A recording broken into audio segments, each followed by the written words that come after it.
নির্মাণে ধীরগতি ও জমি অধিগ্রহণ জটিলতায় টাঙ্গাইলের এলেঙ্গা থেকে রংপুর পর্যন্ত সাসেক 2 সড়ক প্রকল্পের সময় বাড়তে পারে। কর্মকর্তারা বলছেন, South Asia sub regional economic cooperation SASEC 2 প্রকল্পের সময় তৃতীয়বারের মতো বাড়লেও ব্যয় বাড়ছে না।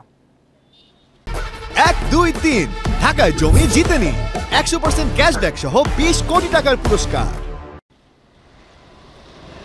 টাঙ্গাইলের এলেঙ্গা থেকে রংপুরের মডার্ন মোড় পর্যন্ত প্রায় 190 কিলোমিটার সড়ক নির্মাণের জন্য 326 হেক্টর জমি অধিগ্রহণের কাজ শুরু হয় প্রায় 4 বছর আগে।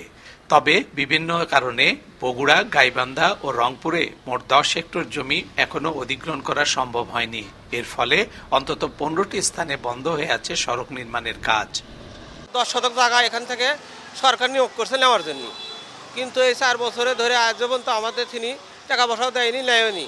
অধিগ্রহণ কার্যক্রম চলমান আছে, কিন্তু এখনো আমরা 8 ধারার নোটিশ এখনো পাই নাই, যার কারণে আমরা আমাদের স্থাপনা ভাঙতেও পাচ্ছি না।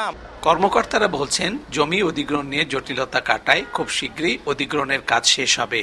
আমাদের এক্সচেঞ্জরা আমাদের এই লাইনের সকল জেলার বসে তারা যথেষ্ট আন্তরিক, বিশেষ করে গোবিন্দগঞ্জ, গাইবান্ধা এত বেশি জমির মূল্য আমরা কল্পনা করতে পারিনি, সেটা আমরা ক্লিয়ার করেছি।